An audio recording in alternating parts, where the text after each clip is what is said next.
आपको लगता है इस कब्र वाले मामले में अब आप दोबारा फंस गए? उनको तो मौका चाहिए बेरोजगारी की कब्र न खुदे, उनको तो मौका चाहिए कि महंगाई की कब्र न खुदे।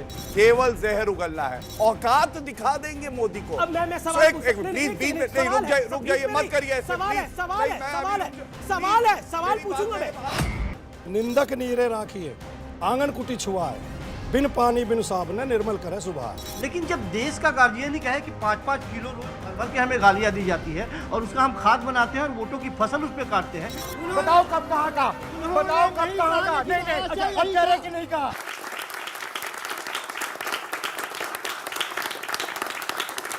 नमस्कार व्यूअर्स, आप देख रहे हैं CNBC आवाज पे टक्कर का वीकेंड एडिशन। और आज वीकेंड एडिशन में पब्लिक डिबेट का दिन है।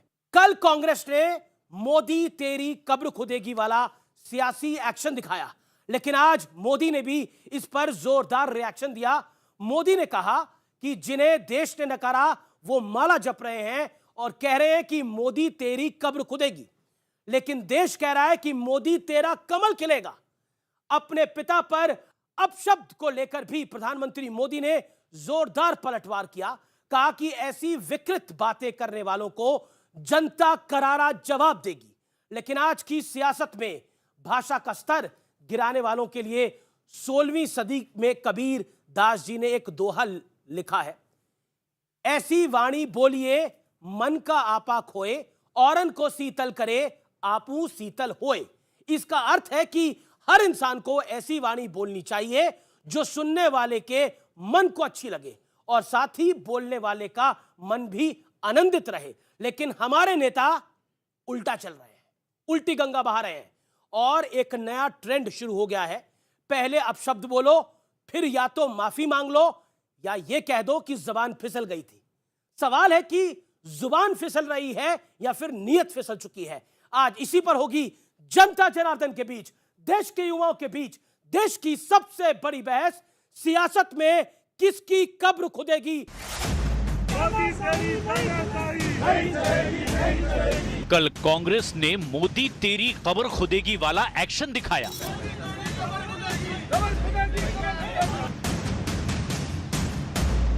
लेकिन आज खुद पीएम मोदी का जोरदार रिएक्शन आया। जो निराशा की गर्त में डूब चुके हैं वो आजकल माला जपते हैं, माला, और वो कह रहे हैं मोदी तेरी कब्र खुदेगी। लेकिन देश कह रहा है, हिंदुस्तान की आवाज कह रही है, हिंदुस्तान का हर कोना कह रहा है मोदी तेरा कमल खिलेगा। लेकिन मुद्दा सिर्फ कब्र खोदने का नहीं है। दामोदर दास मोदी को क्या प्रॉब्लम? जुबान बेलगाम होती है तो अंजाम क्या होता है खुद देख लीजिए। पवन खेड़ा ने पीएम मोदी के पिता पर विवादित बयान दिया, जिसके बाद गिरफ्तारी हुई और सुप्रीम कोर्ट में बेशर्त माफी भी मांगनी पड़ी। यहां तक कि उनके वकील अभिषेक मनु सिंघवी ने भी कोर्ट में कहा कि ऐसा बयान ठीक नहीं है, लेकिन विवादित बोल वाली लिस्ट लंबी है। देखिए राहुल जी का चेहरा कहां सद्दाम हुसैन जैसा चेहरा बना के देश में घूम रहा है। भरी संसद में टीएमसी सांसद महुआ मोइत्रा ने बीजेपी को गाली दी। अधीर रंजन चौधरी ने राष्ट्रपति के लिए अपमानजनक शब्द बोले और फिर कह दिया मेरी हिंदी कमजोर है।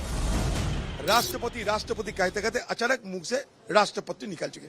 मैं एक बंगाली हूँ, हिंदी आदि नहीं है। चौकीदार चोर वाले मामले में सुप्रीम कोर्ट को राहुल गांधी ने मिसकोट किया और बाद में सुप्रीम कोर्ट में ही माफी भी मांगी। लेकिन माफी वीरों की लिस्ट लंबी है।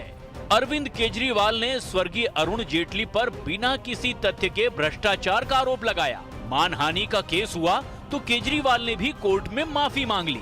अब जरा नीतीश सरकार में आरजेडी कोटे के मंत्री सुरेंद्र यादव का बेहद शर्मनाक बयान भी सुन लीजिए। ठीक आज से 8.5 साल के बाद देश का नाम आवेगा हिजड़ों के फौज में, हिजड़ों का फौज में। ये मैं बोलता हूँ। 8.5 साल के बाद जितना पुराना सेना है वो सब रिटायर कर जाएगा। ये जो 4.5 साल का जो अग्निपथ वाले अग्निवीर वाले लोग जो बहाल होंगे, इनका तो ट्रेनिंग में पूरा नहीं होगा। किसी ने रावण कहा, किसी ने औकात दिखाई, तो कोई गंदी नाली के कीड़े तक पहुंच गया। इनमें से किसी ने माफी मांग ली तो किसी ने कहा जुबान फिसल गई, तो कोई अपने बयान पर ही अड़ा रहा। सवाल ये है कि क्या कुछ नेता जानबूझकर चर्चा का स्तर गिरा रहे हैं? आज जनता के बीच इस सवाल पर होगी देश की सबसे बड़ी बहस। आज जनता जनार्दन के बीच इसी मुद्दे पर होगी सबसे बड़ी चर्चा। मेरे साथ चर्चा में मौजूद है गौरव भाटिया, प्रवक्ता भारतीय जनता पार्टी के, अभिनंदन है। सुरेंद्र राजपूत, प्रवक्ता कांग्रेस पार्टी के, इन दोनों का अभिनंदन है। राजकुमार भाटी, प्रवक्ता समाजवादी पार्टी के, उनका अभिनंदन है। मेरे साथ अवनीजेश अवस्थी हैं, उनका अभिनंदन है। आलोक वत्स है मेरे साथ, राजनीतिक विश्लेषक, उनका अभिनंदन है। संजीव कौशिक है, राजनीतिक विश्लेषक, उनका अभिनंदन है। और जनता जनार्दन, आप सबके लिए तालियां। लेकिन इस चर्चा की मैं शुरुआत करता हूं, मोदी तेरी कब्र खुदेगी। 60 सेकंड आपको देता हूं मैं। क्या आपको लगता है इस कब्र वाले मामले में अब आप दोबारा फंस गए? अमीश भाई देखिए, बड़ी साफ सी बात है। वहां पर 2 बार नारे लगे, रणदीप सिंह सुरजेवाला जी ने रोक दिया, इसके बाद बात खत्म हो जानी चाहिए। लेकिन हमारे आदरणीय प्रधानमंत्री जी हैं, उनको तो मौका चाहिए कि बेरोजगारी पर लोग सवाल ना पूछें, बेरोजगारी की कब्र ना खुदे। उनको तो मौका चाहिए कि महंगाई की कब्र ना खुदे। उनको तो मौका चाहिए कि लोग उनसे ये ना सवाल पूछें कि नौकरियां कहाँ चली गई। उनको तो ये चाहिए कि इन लड़कों को नौकरियां मिल रही हैं कि नहीं मिल रही, ये कोई बात नहीं। इसलिए वो कोई ना कोई वितंडावाद एक शब्द को उठा करके कर लेते हैं। निश्चित तौर पर करें, वो अपनी अच्छी बात है, लेकिन उनको अपने पुराने बयान भूल जाते हैं। कहते हैं ना कि आपने अभी कबीर का एक दोहा सुनाया, तो मैं आपको दूसरा दोहा बता देता हूं कि बकरी पाती खात है ताकि काढ़ी खाल, और जो नर बकरी खात है ताको कौन हवाल। तो इसका मतलब यह है कि बकरी ने तो पत्ती खाई, उसकी तो बेचारी खाल निकाल ली। लेकिन जिस बकरी पत्ती में नहीं जाता, मोदी की कब्र क्यों खोदना चाहते हैं आप? फिर से मैंने आपसे कहा, मैंने आपसे जवाब दे दिया कि 2 बार वो नारे लगे किसी कार्यकर्ता ने। किसी कार्यकर्ता नहीं, एआईसीसी मेंबर था वो, एआईसीसी मेंबर था। वहां रणदीप सुरजेवाला, शकील अहमद और केसी वेणुगोपाल जैसे नेता थे। आप मुझे ये बताइए, रणदीप सुरजेवाला जी ने मना किया या नहीं? हाँ या ना? नहीं, देखिए इसकी जानकारी तो हमारे पास नहीं आई है। इसकी जानकारी हमारे पास नहीं है। नारे लगे कि नहीं लगे?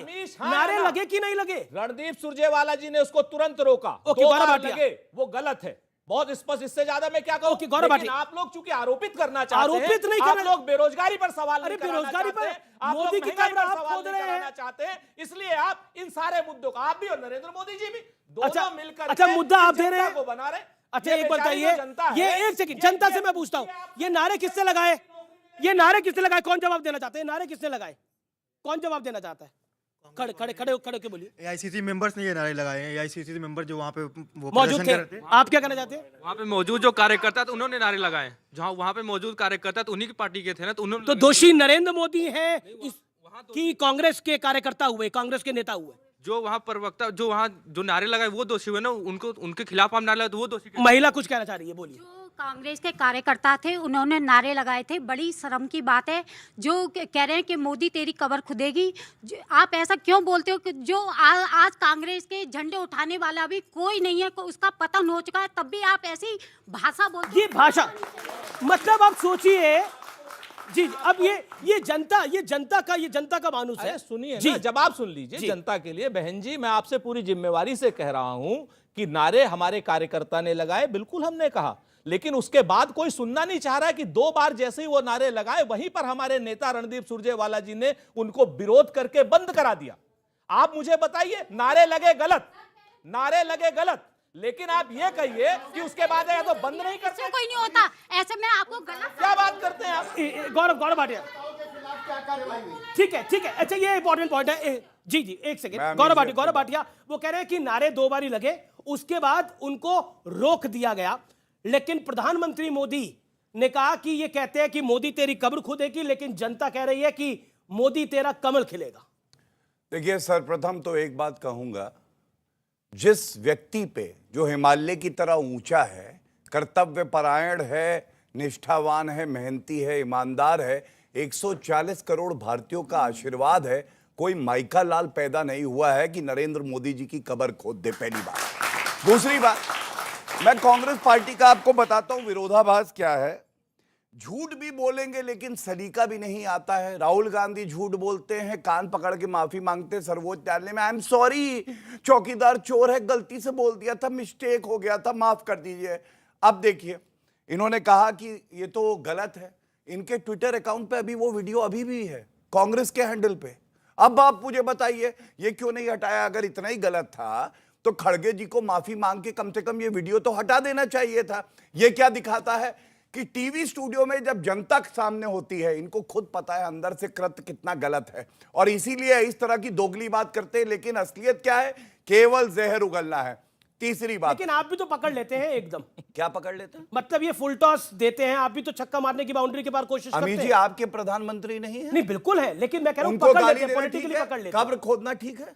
नहीं क्यों, मैं तो बिल्कुल नहीं नहीं कहता है ये ना, बात। बस तो पकड़ क्या लेते हैं? अगर कोई गलत कहेगा तो बिल्कुल, ये बात तो हर नागरिक ने पकड़ ली है। ठीक है, दिल में ऐसा नासूर बन गई है, चुनाव आएंगे ना, सुपड़ा साफ हो जाएगा, 10 के नीचे आ जाएंगे। अब सुनिए, रुक जाइए एक मिनट बस, अपनी बात कर लूं, आपके प्रश्न का उत्तर दिया। सबसे पहले देखिए, कब्र कब्र कर रहे थे, मुझे तो फिरोज गांधी की याद आ गई। वो कह रहे मेरी कब्र तो खुदी हुई है, मेरा पोता तो कभी आता ही नहीं है, ना जन्मतिथि पे ना पुण्यतिथि पे। अब एक बात बता दूं, स्लिप ऑफ टंग, अरे कांग्रेस पार्टी ना हो गई, केले का छिलका हो गई, राहुल गांधी का स्लिप ऑफ टंग हो गया, चौकीदार चोर है।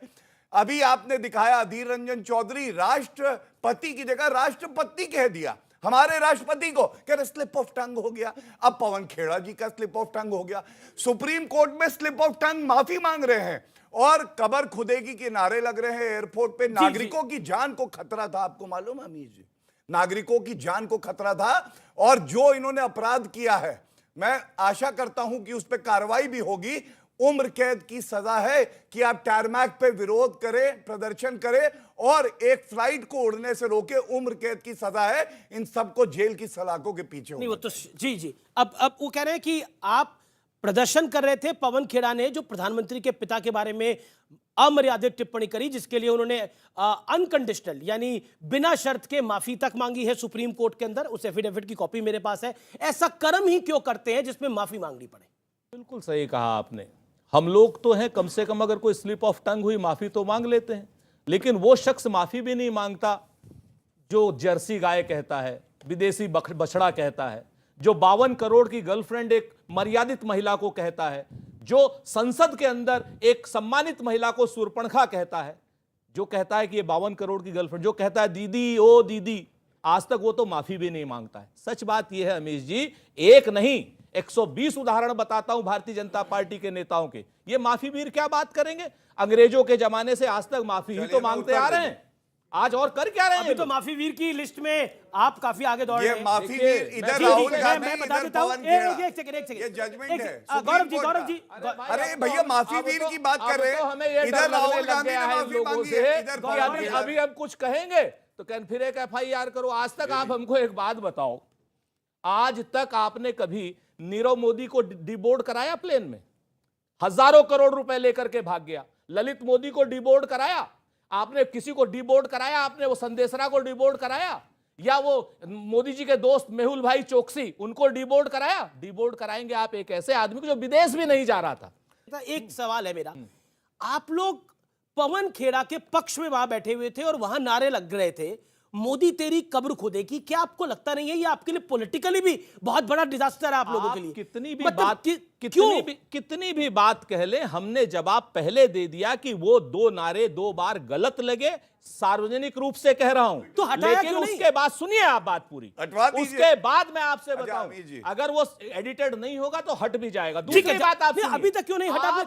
जी, वो एडिटेड है या नहीं है वो चेक हो रहा है। जी। आप आज एक बात देखिए ना कि मुख्य मुद्दों से आपको भटका दें, तो ये मुद्दा आपने दिया ना सुरेंद्र राजपूत जी, ये मुद्दा तो आप ही ने दिया ना। हमने नहीं। अरे ऐसे नारे किसने लगाए?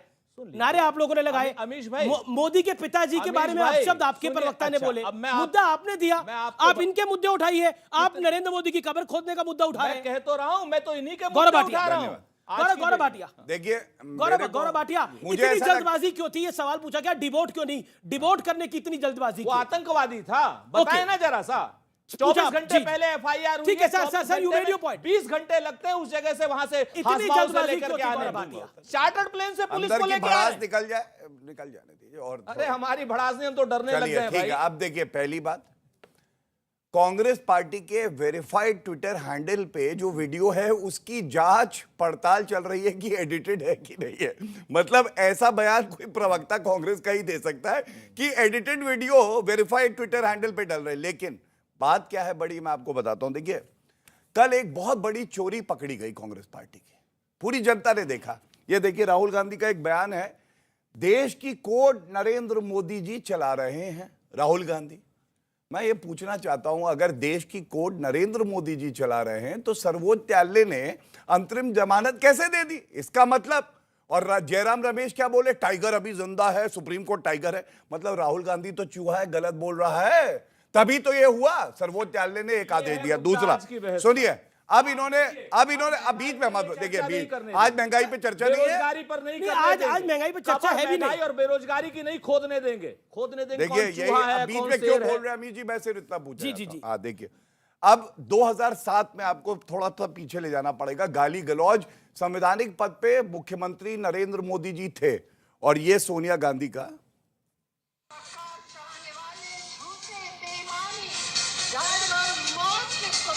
मौत के सौदागर सोनिया गांधी बोल रही है एक मुख्यमंत्री को, जबकि उस पर कोई एफआईआर नहीं है। और इनके कृत्य देखिए, पवन खेड़ा इससे पहले आदतन ऐसी बातें कहते हैं, मोदी का मतलब बताते हैं Masood Azhar, Osama bin Laden, Dawood Ibrahim और आईएसआई। देश के प्रधानमंत्री को तुम ये 4 शब्दों से नवाजोगे, जनता कबर नहीं खोदेगी। मैं बताऊं, हिमालय की तरह मोदी जी ऊंचा है, मारियाना ट्रेंच पूरी पृथ्वी में सबसे ज्यादा गहरा जो जगह है उसको कहते हैं, वहां पे घुसाड़ देगी कांग्रेस पार्टी को। ये जनता हाल करेगी इनका अगर आप बोलेंगे। ठीक है। इसके अलावा पूरी एक लिस्ट है, गधा, बिच्छू, ये तेली, वो। लेकिन एक बात बोलूं, फर्क क्या है, अमीर जी अंत करूंगा 20 सेकंड में। फर्क यह है कि एक डिफेक्टिव रॉकेट है, लगे रहते लॉन्च करे, लॉन्च ही नहीं होता है। दूसरे को जितना दबाते हो वो और तेजी से उठता है। 2 बार प्रधानमंत्री रहे, तीसरी बार भी प्रधानमंत्री बनेंगे। आप देख लीजिएगा, जनता आशीर्वाद देगी। राजकुमार भाटी, मैं आपकी बात आता हूं, क्या आपको लगता है कि ये जो नारे बोले गए, 1 बारी बोले, 2 बारी बोले, 5 बारी बोले, मोदी तेरी कब्र खुदेगी, क्या आपको लगता है कि आज प्रधानमंत्री मोदी ने इसका जवाब दिया? और बीते हफ्ते हमने जो घटनाक्रम देखा है, एक नाटकीय अंदाज में देखा है, प्लेन जा रहा है, प्लेन को रोका जा रहा है, डिबोट किया जा रहा है, बेल मिल रही है, 30 मिनट में सुनवाई कर रहा है सुप्रीम कोर्ट, लेकिन लोकतंत्र तो जिंदा है, यह माना जाएगा। आपने शो के शुरू में कबीरदास का एक दोहा कोट किया कि ऐसी वाणी बोलिए मन का आपा खोए और उनको शीतल करे आपहु शीतल हो। हम चाहते हैं आपकी आवाज जल्दी शीतल हो जाए। थोड़ी दिक्कत है मेरी आवाज में, इसलिए मैं थोड़ा ही बोलूंगा जी। इसके थोड़े दिन बाद ही रहीमदास भी हुए उसी पीरियड में। जी। रहीमदास का भी एक दोहा बहुत प्रसिद्ध है, वो इन्हें बीजेपी वालों को पढ़ लेना चाहिए जी। कि निंदक नीरे राखिए आंगन कुटी छुआए, बिन पानी बिन साबने निर्मल करे सुभाए। लोकतंत्र का तो ये वसूल है कि आलोचनाओं को, निंदा की का स्वागत होना चाहिए। अच्छा, कब खुद ना आलोचना है? और लोकतंत्र ये भी कहता है कि विरोधी को संरक्षण देना भी सरकार का काम है। पर लोकतंत्र भी जिंदा रहता है। कब्र खुद ना जो क्या मीडिया आलोचना है? नहीं, मैं बोल रहा हूं, उसमें आ रहा हूं मैं। जो मीडिया संस्थान या जो विपक्ष का नेता सरकार की आलोचना कर रहा हो, उसकी रक्षा की जिम्मेदारी भी सरकार की है, ताकि लोकतंत्र जिंदा रहे। अब आता हूं मैं इस बात पे। देखिए, मैं भाषा विज्ञान का विद्यार्थी रहा हूं, और आप में भी कई बैठे होंगे भाषा विज्ञान के विद्यार्थी। मोदी तेरी कब्र खुदा की मतलब है कि मोदी जी तुम्हारी सरकार बदली जाएगी, तुम्हारी सरकार हटेगी। जब हम ये नारा लगाते थे 75 में, खा गई चीनी पी गई तेल, ये देखो इंदिरा के खेल, तो चीनी तेल पी थोड़ी गई थे, वो लाक्षणिक नारा था। नहीं, ये अलग है, दोनों अलग। दोनों क्या आप लोगों ने ये नारे लगाए थे, इंदिरा गांधी तेरी कब्र खुदेगी लगाए थे? हाँ या ना में जवाब दीजिए। नहीं, हम तो उस समय 5वीं 6ठी क्लास में पढ़ते थे, लेकिन ये नारा हमने खूब लगाया था। अच्छा, अवस्थी जी पहले बोले, पहली बार बोल रहे। अवस्थी जी, क्या ये नारे लगते थे एक दौर में कि इंदिरा गांधी तेरी कब्र खुदेगी, जैसा कहा जा रहा है कि मोदी तेरी कब्र खुदे का मतलब वो नहीं है जैसा मतलब समझा जा रहा है? पहली बात तो ये कि पहली बार नहीं हुआ। अभी कुछ दिन पहले कांग्रेस के एक नेता ने कहा था कि मोदी और शाह को खत्म कर देना चाहिए, और बाद में कहा कि हम राजनीतिक रूप से हत्या की बात कर रहे थे। बात यह है कि कांग्रेस में ना ये गाली देना जो है, ये कोई गलत बात नहीं है, ये तपस्या है। पवन खेड़ा ने थोड़े दिन पहले जब उनकी राज्यसभा की टिकट कटी, तो उन्होंने क्या ट्वीट किया, लगता है मेरी तपस्या में कुछ कमी रह गई। तो अभी उन्होंने अपनी और तपस्या बढ़ाई, और वो जो वहां पे गाली गलौज तपस्या नहीं, रनवे पे जो बैठे थे उन्होंने कहा पवन खेड़ा तुम क्या, हमारा भी तो नंबर है राज्यसभा का, हम उससे बड़ा कहते हैं। वो भी उन्होंने उससे बड़ी तपस्या कर दी वहां पर। और सुरेंद्र रावत जी कह रहे 2 ही बार तो कहा था। अरे 2 बार कहा था, क्या वहां पे खोद ही देते क्या? कह रहे 2 बार ही तो कहा, 2 बार नारा लगाना गलत नहीं है। ये जुबान और कोई किसी की जुबान नहीं फिसलती। आप पूरा वो वीडियो देखिए, उनका पूरा प्रेस कॉन्फ्रेंस देखिए पवन खेड़ा का। पहले उन्होंने बाकायदा नरेंद्र दामोदर दास उसी प्रेस कॉन्फ्रेंस में बोला है, उन्होंने उसी ने बोला, उन्होंने बोला। और उन्होंने कहा नरेंद्र दामोदर दास क्या है भाई, नाम क्या है?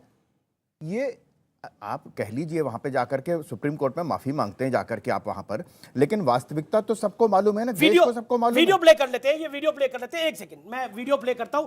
पीसीआर इस वीडियो को प्ले करिए जो आपकी स्क्रीन पे चल रहा है, और बताइए क्या ये जबान फिसल रही थी या जानबूझ के बोला जा रहा था। वीडियो प्ले करते हैं, ये आप लोग साक्षी हैं यहां पर, और आप ही से राय लूंगा मैं। प्ले करिए वीडियो। थे जब अटल बिहारी वाजपेयी जी जेपीसी बैठा सकते थे, तो नरेंद्र गौतम दास मोदी को क्या प्रॉब्लम? गौतम दास है दामोदर दास, सॉरी, नाम भले दामोदर दास है, काम गौतम दास का। और उसके बाद देखिए हंसी आ रही है, आपने सुना? आप सर क्या कहना चाहते हैं? आप ये सब विपक्ष की सोची समझी रणनीति है, उसका नाम लेने वाला कोई नहीं, खत्म होने वाली है। इनको तो कुछ न कुछ बांधना चाहिए मोदी को, इनको कुछ ना कुछ होना चाहिए कि भाई प्रधानमंत्री है, उसको उसकी इज्जत का, उसका पद का सारी दुनिया में उसका नाम है। इतना गलत काम कर रही है वो, इतनी गलत बात है, ये सोच कर होनी चाहिए बात ये। अच्छा, आपको लगता है कि जान के बोला गया कि I would just say कि आप खड़े होके बोलिए। I would just say कि रिस्पेक्ट तो हर इंडिविजुअल की करनी चाहिए। It is not about prime minister, हर एक इंडिविजुअल की रिस्पेक्ट होनी चाहिए। लेकिन मैं ये भी कहूँगी कि अगर प्राइम मिनिस्टर का इतना आला मुकाम है तो उन्हें क्यों इतनी बहस करवानी पड़ रही है, इस टॉपिक को इतना ड्रैग क्यों करवाना पड़ रहा है? सर्वोच्च न्यायालय ने कहा क्या वो माफी मांग रहे हैं, अनक्वालिफाइड अपॉलॉजी दी, और सुप्रीम कोर्ट ने कहा अमर्यादित टिप्पणी थी ये। मोदी जी ने एफआईआर नहीं कराई। नागरिक को भी ये हक है, अगर आईपीसी में कोई उल्लंघन हुआ है, कानून तोड़ा गया है, तो एफआईआर हो सकती है। उत्तर प्रदेश में 2 जगह और असम में एफआईआर हुई है, मोदी जी ने नहीं कराई। बल्कि मैं तो कहूंगा मोदी जी तो वो दरिया की तरह हैं, मैं वो दरिया हूं जिसे अपना हुनर मालूम है, हम जिस तरफ चल देंगे रास्ते बन जाएंगे। वो कभी गाली नहीं देते, वो कभी गाली नहीं देते। आप खड़े आप बिल्कुल देखिए, अभी मोदी जी की लड़ाई नहीं है, वो खुद नहीं लड़ रहे हैं, तो हम ऐसे कर सकते हैं कि उनके हेटर्स भी हैं, क्योंकि हुकूमत में है, सवाल भी होंगे उनके। नहीं, विरोधी हो, हेटर्स भी आप कह रहे हैं। हेटर्स भी होंगे और उनको पसंद करने वाले भी होंगे, दोनों होंगे। आप आलोचना कर सकते, गाली देने का अधिकार संविधान नहीं देता, भड़काने का अधिकार। मैं आपको बता रहा हूं मेरी बहन, आप सुनिए मेरी बात।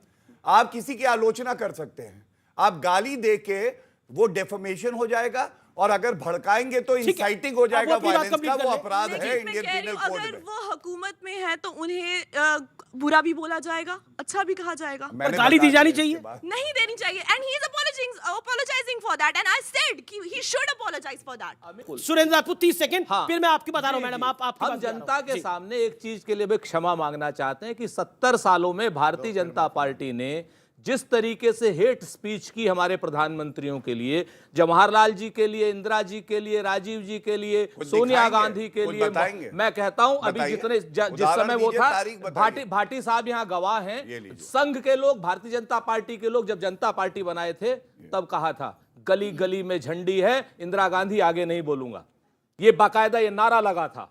जवाहरलाल नेहरू जी, सुन लीजिए ये नारा लगा था, सारे भाजपाइयों ने नारा लगाया था उस वक्त। ऐसा है, से कहता हूं, गोरखपुर का एक एक नागरिक इसका जिम्मेवार है। तब उन्होंने इंदिरा जी ने कहा था वहां पर जाकर के, बात सुनिए, कि क्या नाम, अरे भाई ये अपने घर की बेटियों को ऐसे जिस समय करते हैं। जनता पार्टी बनी है उस समय भाजपा थी नहीं, पहली बात तो ये है। ये इनको अपना करेक्ट कर लीजिए, अपना इतिहास करेक्ट कर लीजिए। जनसंघ उसी से तो निकली, भारतीय जनता पार्टी कोक है। अभी आपने बीजेपी बोला तो वो कह रहे बीजेपी तब नहीं थी। बीजेपी थी नहीं, चलिए मान ली जनसंघ वालों ने नारा लगाया था। अभी पहली बार गली गली में झंडी है, इंदिरा गांधी, ये नारा लगा था, इंदिरा जी ने एफआईआर नहीं कराई।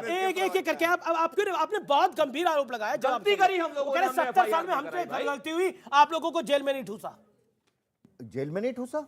मैं जवाहरलाल नेहरू के समय से बताता हूं, मजरू सुल्तानपुरी ने गाने में एक लाइन लिख दी थी, वो 1-1.5 साल आर्थर रोड जेल में गए 1950 के दशक में। आप कितने उदाहरण दूं, बताओ। 1950 के दशक की बात कर रहा हूं, नेहरू जी के समय में। मजरू सुल्तानपुरी फिल्मी गायक आर्थर रोड जेल में एक गाना लिखने के कारण। जेल में रहे। अब अमीश बताइए भाई, किस किस का उदाहरण? तो इमरजेंसी लगाई आपने 75 में, इमरजेंसी लगाई। हाँ लगाई हमने जी, इमरजेंसी लगाई हाँ, आपने। लगाई हमने। एक सेकंड गौरव भाटिया, सुन लीजिए, जी, हमने जी, लगाई जी, हमने, जी, क्षमा भी ओके, आलोक वत्स। देखिए, मुझे बहुत शर्म आ रही है कि देश के युवाओं को हम लोग क्या समझा रहे हैं और क्या सिखा रहे हैं। हमाम में सब लगे हैं। जो अपोजिशन का काम है एक्सपोज, डिपोज, प्रपोज, जो रूलिंग पार्टी का काम है प्रपोज एंड डिपोज, आप इन दोनों चीजों से दूर जा चुके हैं। और ऐसी चीजों की बात करना, ये जो शब्द का आप लोग प्रयोग कर रहे हैं, ये क्या सिखा रहे हैं इस वर्ग को? कोई आएगा इसमें से राजनीति में ये सब सुनने के बाद? अरे शर्म कीजिए आप लोग, आइए रास्ते पर। राजनीति में गिरती हुई भाषाई मर्यादा जो है निश्चित तौर पे चिंता का विषय है। कब्र खुदने की बात ठीक थी। सवाल ये है कि जो हमारे माननीय हैं, आदरणीय तो वो रहेंगे ही, क्या अनुकरणीय रह पाएंगे? सबसे बड़ा मसला ये है और इस पे चिंता करने की जरूरत है। हम ये कह रहे हैं कि ये जो बच्चे हमारे घर में बैठे, और माफ कीजिएगा आप भी इससे अछूते नहीं हैं।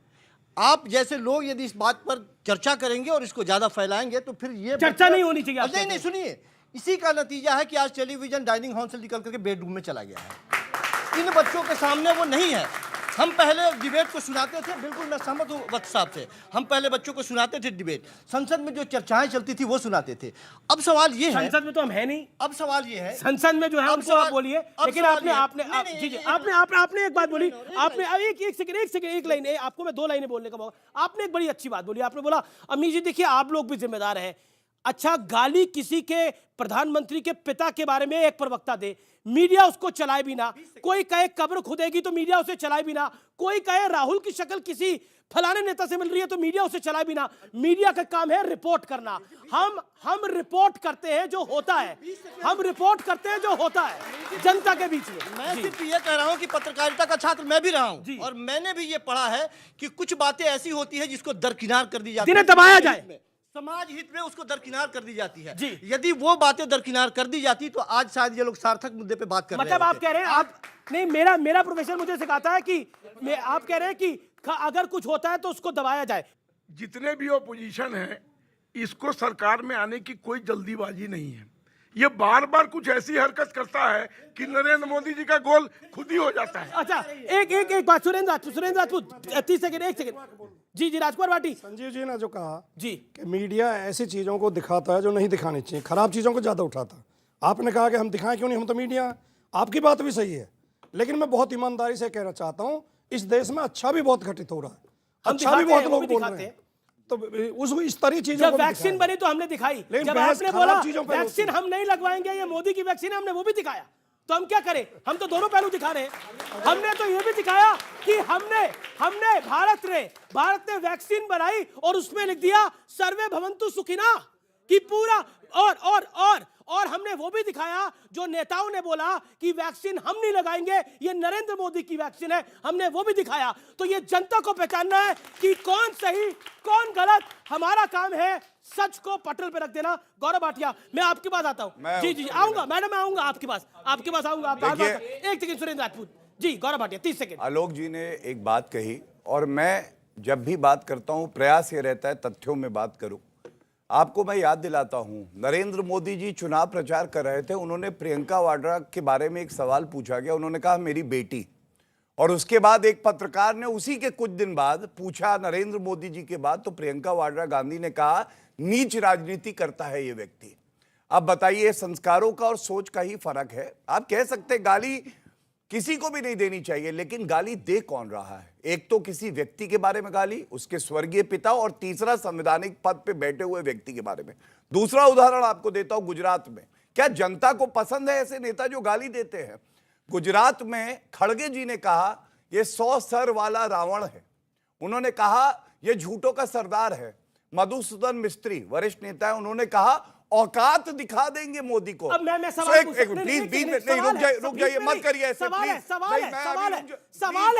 पूछूंगा मैं। सवाल ये है, हिमंता बिस्वा शर्मा ने बोला, गलत नहीं, सवाल है सर।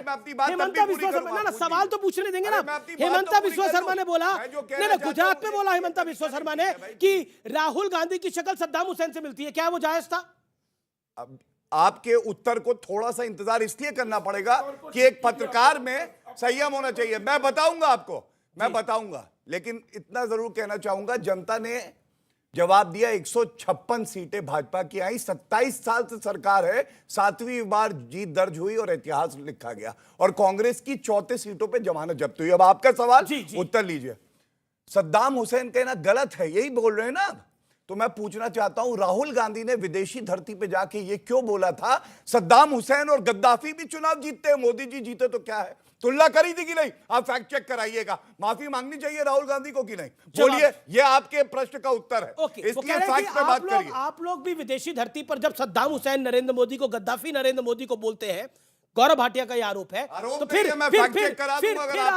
आप कंप्लेंट किस बात की करती है? दूसरी तरफ क्या आपको लगता नहीं है कि पहले राहुल गांधी ने सुप्रीम कोर्ट में हलफनामा देके माफी मांगी, अब आपके एक और प्रवक्ता ने माफी मांगी है, क्या आपको लगता नहीं है कि कहीं ना कहीं कांग्रेस के लिए यह बड़ा सेल्फ गोल है जो हुआ है कल? 3-4 चीजें बड़ी साफ हैं अमीश गुरुवार को। हाँ, पहली चीज तो थोड़ा ध्यान से करिएगा, पहली चीज तो अभी मीडिया पे प्रश्न आया था कि भाई मीडिया वाले दिखाते क्यों हैं, तो उस पर ले लीजिए। किसी एक आदमी ने एक बार अपशब्द बोला, गलत था, लेकिन मीडिया ने उसी आदमी के अपशब्द को कम से कम 10 करोड़ बार सुनवा दिया। एक आदमी को एक गाली मिली थी, 10 करोड़ गालियां मीडिया ने दिला दी। अब ये देनी चाहिए थी या नहीं देनी चाहिए थी, मतलब जिसने दी उसका कोई दोष नहीं है, जो दिखाएगा उसकी गलती है। भैया एक सेकंड, इस हिसाब से जितने लोग व्हाट्सएप पे देख रहे हैं, जिन लोगों ने व्हाट्सएप पे कोई वीडियो देखा गाली का, वो दोषी है, जिसने बोला वो दोषी नहीं है। यही सही मानूं मैं? जी देखिए, आपका चैनल नंबर 1 है, अमित देव का प्रोग्राम नंबर 1 है। मैं आपको बताना चाहता हूँ, मीडिया नहीं दिखाएगा तो कौन दिखाएगा? जन के लोग देखते हैं इस प्रोग्राम को। आप ये बताइए, आप मुझे ये बताइए, मैं नहीं करता सवाल, मैं अमित देव की तरफ से कर रहा हूँ सवाल। आप ये बताइए, आप गलत बोलिए, माफी भी ना मांगे और पार्टी से भी नहीं हटाइए और पदोन्नति कर दीजिए आप। जी। अच्छा एक बात बताइए, ये आपकी लुक बिल्कुल देवानंद जैसी लग रही है, देवानंद के फैन है क्या सर? अब हर बार देवानंद का आत्मा करता है, कोई तो मुझे कहता है आप वो लगते हैं क्या मिस्टर इंडिया। मिस्टर इंडिया जी, ये मिस्टर इंडिया का सवाल है। सुरेंद्र राजपूत भाई, मिस्टर इंडिया का सवाल है। बिल्कुल, हमको जो है, हम भाजपा से तो हार जीत की लड़ाई लड़ेंगे, चुनाव में लड़ेंगे, चुनावी उसमें हार में और चुनावी जीत में हम नारे भी लगाएंगे कि हम चुनावी कबर खो देंगे, ये नारे भी लगाएंगे। लेकिन हम इतना जरूर बता देते हैं, सुन लीजिए, हम मीडिया से लड़ने नहीं आए, आप हमसे लड़िए मत, हम आपको हार जीत नहीं कर रहे हैं। हम आपको सिर्फ इतना कहना चाह रहे हैं कि जिस चीज का एम्प्लीफिकेशन आपकी जिम्मेवारी, आपका विवेक है, हम आपसे बिल्कुल नहीं लड़ रहे। आपका विवेक है कि आप गालियों को एम्प्लीफाई करोड़ों बार करवाते हैं या आप अच्छी चीजों को एम्प्लीफाई करोड़ों बार करवाते हैं। आप इन लड़कों की, इन बच्चों की, इन लड़कियों की नौकरियों को आप करोड़ों बार कहला करके नरेंद्र मोदी जी के ऊपर दबाव डालते हैं कि साहब इनकी नौकरियों की व्यवस्था कीजिए, महंगाई की व्यवस्था कीजिए, या फिर आप इनकी गालियों को करके नरेंद्र मोदी जी को समर्थन दिलाना चाहते हैं। ये है कि कांग्रेस के नेता नारे लगा रहे हैं, मोदी तेरी कब्र खुदे की, इन्हें नारे लगाने चाहिए थे युवाओं को नौकरी दो। कांग्रेस के नेता नरेंद्र मोदी के पिता के बारे में अपशब्द बोल रहे हैं, इनको कहना चाहिए था कि नरेंद्र मोदी नौकरी दो। लेकिन सवाल यह है कि जनता देख क्यों रही है, मीडिया दिखा क्यों रहा है? और कुल मिलाकर मेरे पास सुप्रीम कोर्ट का वो हलफनामा है जिसमें ये अनकंडीशनल माफी मांग के आए हैं। अनकंडीशनल, माफ करिए, ऑर्डर है, माफ करिए, ऑर्डर है, माफी मांगी है। सुप्रीम कोर्ट के आदेश के ऊपर ये गांधी परिवार का सुप्रीम कोर्ट कुछ कहना चाहता है, इस पर भी सुन लीजिए। देखिए कितने भारतीय जनता पार्टी वाले लोग चालाक हैं, शातिर कहूंगा तो FIR करा देंगे, ठीक है ना? ठीक है, तो भाई हम चालाक कह रहे हैं, कितने चालाक हैं। सुप्रीम कोर्ट ने ये जब वर्ड कहा उसमें कि साहब इन्होंने तो ये गलत कहा, लेकिन आपने जो 153A की धारा लगाई, ये क्या सही लगाई? हटाइए इसको। तब जब ये हटी नहीं है, नहीं हटी नहीं, अभी हटेगी, हटाइए। राहुल गांधी ना हट जाए, 120B की धारा लगाई, 120B की धारा लगाई, क्यों लगाई? सुप्रीम कोर्ट जब धाराओं के लिए आपसे पूछता है, असम की सरकार से पूछता है, तो ये लोग चुप, एकदम गांधी जी के बंदर बन जाते हैं। गांधी जी के 3 बंदर, ना देखना, ना सुनना, ना कुछ करना। सर अभी एक दिख रहा है मुझे point. Doctor Singhvi states that the petitioner tenders N unconditional apology, यानी बिना शर्त माफी मांग के आए हैं आप। सुनिए, आज के बाद बोलेंगे, आज के बाद बोलेंगे। दिन जबान फिसली थी, तभी उन्होंने कहा था सॉरी, नरेंद्र अच्छा, चलिए। दामोदर दास मोदी। सुनिए, उसी समय अब कहा मैं था, आपको कुछ तथ्य वो बताता हूं। कुछ अलग नहीं कहा लगता है जुबान फिसली और है। जिस तरीके कुछ का अलग गलत नहीं कहा जिस था। तरीके का कुटिल हंसी हंस रहे थे वो जुबान फिसलने की जुबान फिसलती हुई दिखती है आपको? हाथ खड़ा करके बताइए, मैडम कुछ कहना चाहती है। आपको जुबान फिसली हुई दिखती है? नहीं, बिल्कुल भी नहीं। उन्हें जान के बोला है। जान के बोला? यस, जानबूझ के बोला था उन्होंने। ये गलत शब्द बोले थे, हंसे थे। और ये अगर घर में माँ बाप को ये गाली देंगे तो ये बच्चों को क्या सिखाएंगे? कोई अच्छी बात है, वो तो देश के प्रधानमंत्री नहीं, जो कांग्रेस के प्रवक्ता है, जो कांग्रेस के प्रवक्ता है। मेरा इनसे सीधा सवाल है कि केवल 2024 के लिए रणनीति बनाई जा रही है बीजेपी के द्वारा। ये रणनीति बनाई जा रही है कि सिर्फ वोट बैंक। वो भाजपा ने बोला है। गौरव, ये क्या?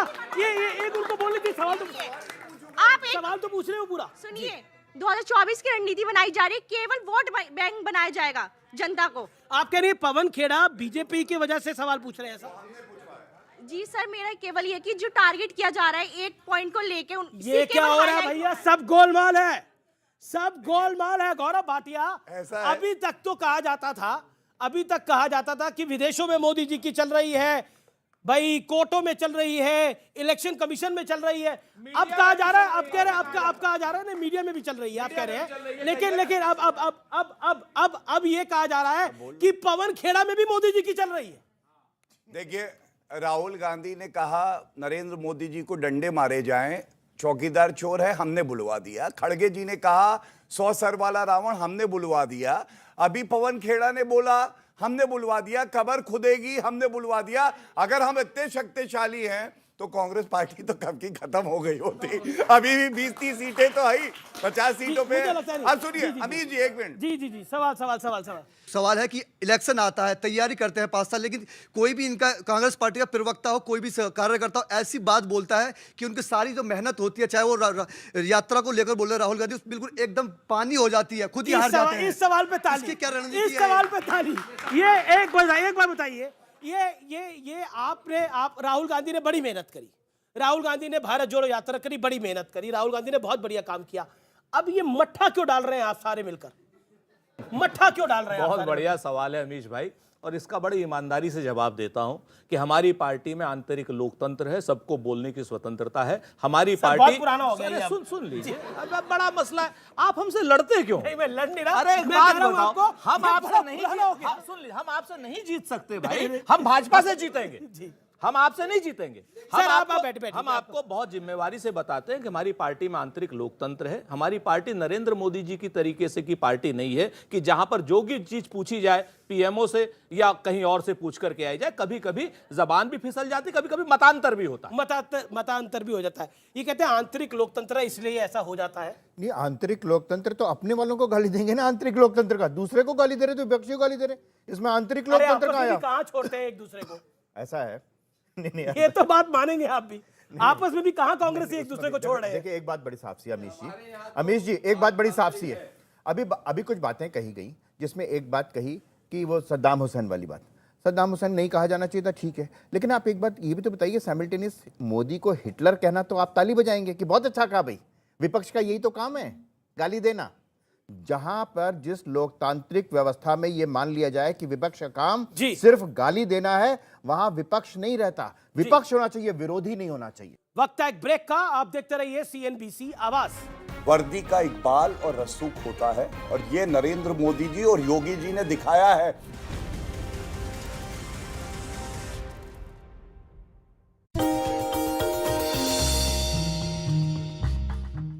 डू यू नो में आज हम बातचीत करेंगे कोलगेट के बारे में। दरअसल ये रोज बरोज इस्तेमाल होने वाला कोलगेट एक्चुअल में एक मल्टीनेशनल प्रोडक्ट है, ये इंडियन कंपनी नहीं है, और इसकी शुरुआत 200 साल पहले विलियम कोलगेट साहब ने की थी। दरअसल कोलगेट ने टूथपेस्ट कारोबार में जो फोरे है, यानी कि वो कारोबार की जो शुरुआत है, वो विलियम कोलगेट साहब के डिमाइस के 16 साल बाद शुरू की थी। उससे पहले 10 साल तक कोलगेट जो था वो परफ्यूम्स के कारोबार में था, और परफ्यूम बेचने और बनाने के कामकाज के अंदर ये काफ़ी एग्रेसिवली कामकाज करता था। इसके अलावा कुछ और इंटरेस्टिंग फैक्ट्स में, कोलगेट शुरुआती कारोबार में जो अपना टूथपेस्ट है वो कुछ जार्स के जरिए बेचता था, था, लेकिन वहां से लेके आज तक का सफर ऐसा है कि आज कोलगेट दुनिया भर में 40% मार्केट शेयर ओन करता है, यानी कि दुनिया की आधी आबादी करीब करीब कोलगेट के प्रोडक्ट को इस्तेमाल करती है।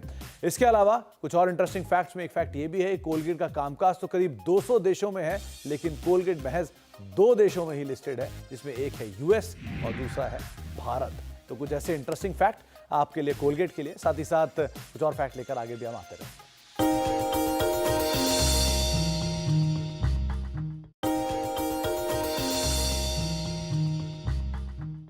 डू यू नो में आज हम बातचीत करने वाले हैं अमारा राजा बैटरीज के बारे में। दरअसल इस कंपनी से रिलेटेड बहुत सारे इंटरेस्टिंग फैक्ट हैं, लेकिन सबसे इंटरेस्टिंग फैक्ट तो इस कंपनी के नाम के साथ ही शुरू हुआ था।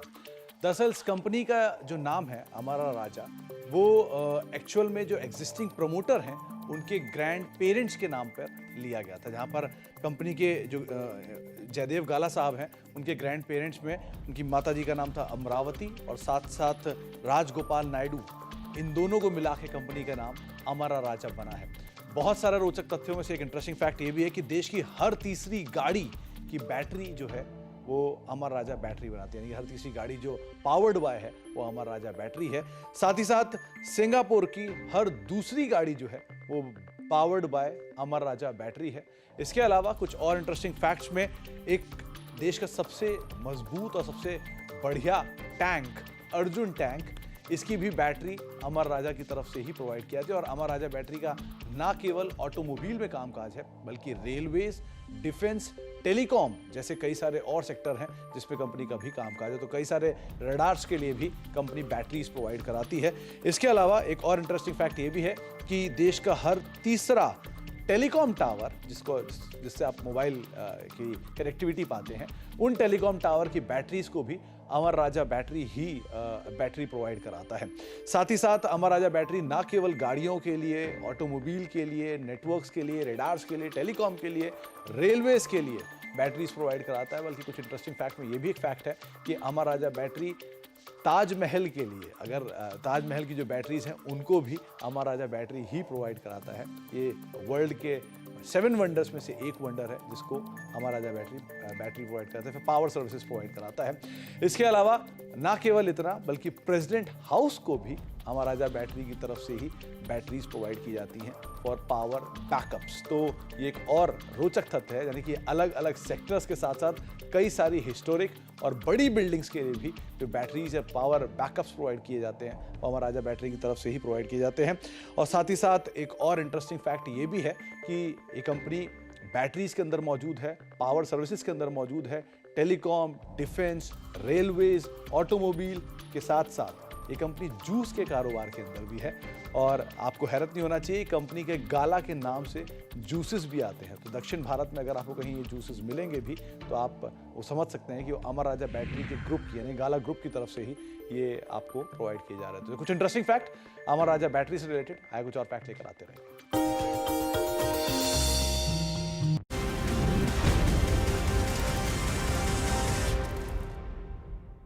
वेलकम बैक व्यूअर्स, आप देख रहे हैं टक्कर सीएनबीसी आवाज पर और आज पब्लिक डिबेट का दिन है। अब एक ऐसे विषय पर मैं आपका ध्यान आकर्षित करना चाहता हूं जो बहुत महत्वपूर्ण है। कई बार जो चीज आपको मुफ्त में मिलती हुई दिख रही होती है उसकी आपको बहुत बड़ी कीमत चुकानी पड़ती है। तो क्या पंजाब के लोगों के साथ भी यही हो रहा है? क्योंकि पंजाब के अमृतसर में जो तस्वीरें सामने आई है उसे देखकर आपकी रूह कांप जाएगी। जिन लोगों ने 1980 और 90 के दशक में पंजाब को जलते हुए देखा है उनकी यादें ताल दिया। खालिस्तान समर्थक अमृतपाल सिंह खुद इन लोगों की अगुवाई कर रहा था। पुलिस कर्मियों पर अटैक किया गया, ये तस्वीरें देख रहे हैं आप।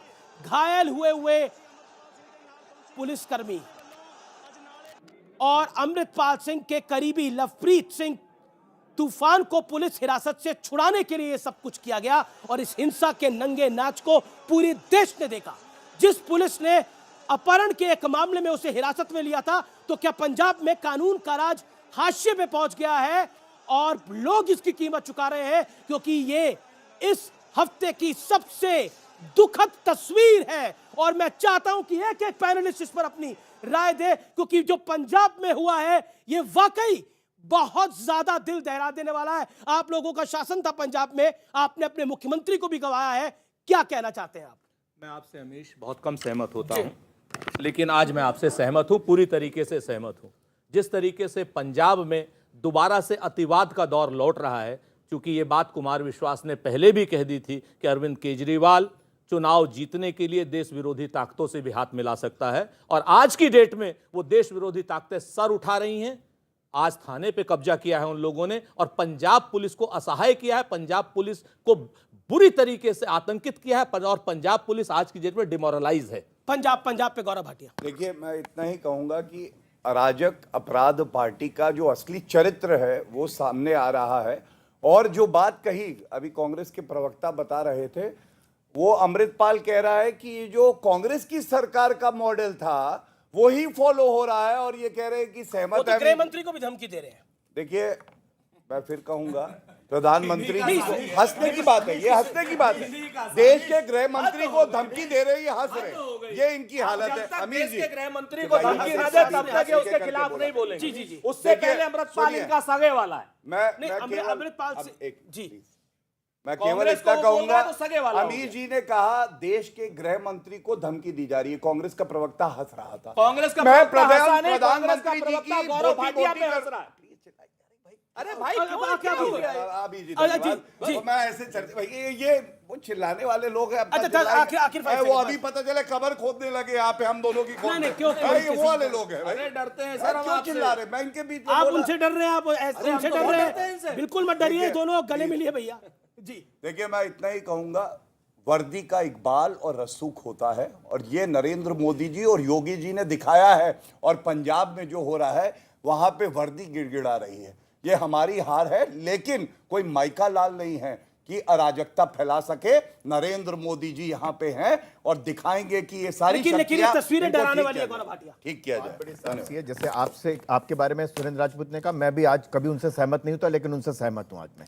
सुरेंद्र राजपूत कांग्रेस के चीफ मिनिस्टर थे अमरिंदर सिंह, लेकिन उन्होंने पंजाब में इस तरीके की तमाम घटनाओं को बहुत ही रोका था।